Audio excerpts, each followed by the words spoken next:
Hey guys, I'm Amarot, and in this video we are going to go through selections in Photoshop. I promised you in the last video that we are going to make a dungeon map as well, but I'm not going to be able to keep that promise because I want to try as much as possible to keep my videos below 10 minutes, and that video actually proved to be over 20 minutes long. So I'm making a new one just about selections, and actual dungeon making will be in the next video. I also believe that it's not that great idea to actually include two completely different things into one video.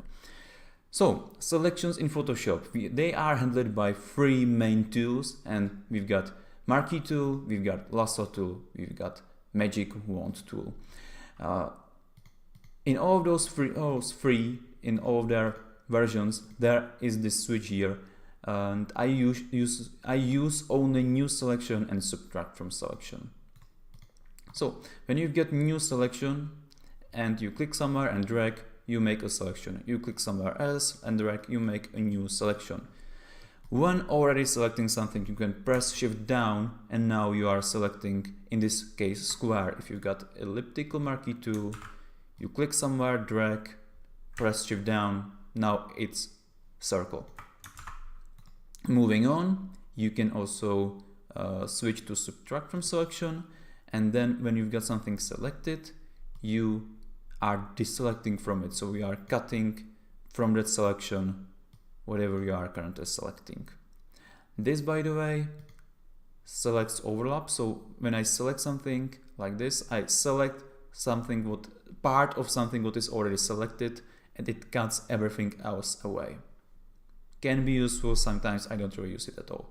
Add to selection I don't really use at all, because whatever you've got selected, whatever other switch, when you press shift down before actually clicking, you can see that mouse cursor changes, and now you are adding. As long as you keep shift held down, you are adding to it. And you can even go as far as press shift down, click, start selecting, release shift, press it down again, and now I'm adding, and I'm adding square. Great. So you don't really need this switch at all. Shift does that thing for you. So, and as you can already see, I can combine them. So I can make selection, then with shift add something to it, and then with subtract from it, like this. And you can already see that I can use this to make, some interior or, some overview of house, some map of house, like this. And that's exactly the technique I used here when combined with grid. With lasso tool, you've got three selections. So whatever you select gets selected, or in this case, deselected as well. You can also use Polygonal lasso tool, and that one selects polygon. When you close it, it gets actually selected. You can also combine those, by the way, so you can, let's say, select rectangular, then add ellipse to it, then you can subtract that ellipse. Interior, you can subtract some, sorry about my mobile, you can then subtract some rooms, like this, and some entrances and so on, and then you can subtract some polygons as well. So for example, you can do something in this manner, like this. Then triangle from here, making some sort of arrow loops. And you can really toy with this a lot when combining, adding and subtracting all kinds of shapes into that selection.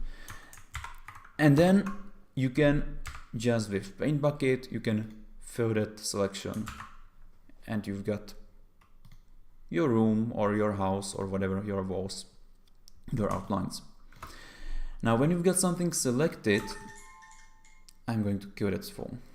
When you've got something selected, you can, with pressing Ctrl down, click on it and drag it around, and you can move it, whatever you've got selected.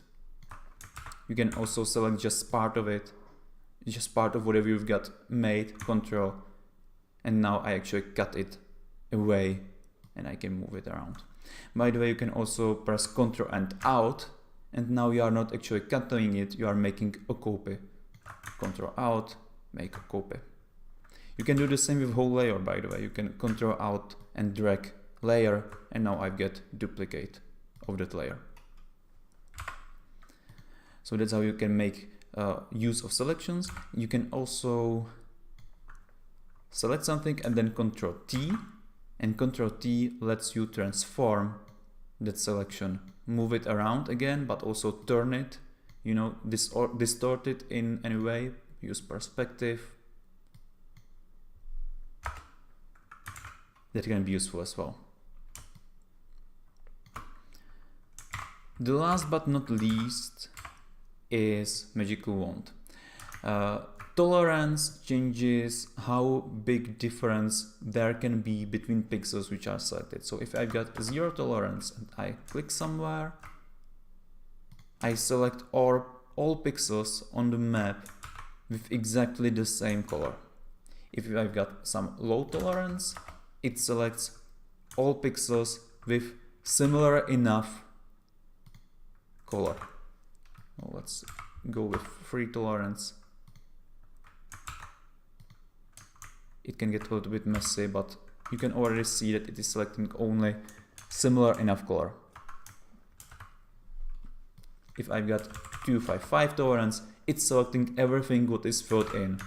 You know, so if you've got some empty pixels, it doesn't select them, but it selects everything else. Didn't want to resize.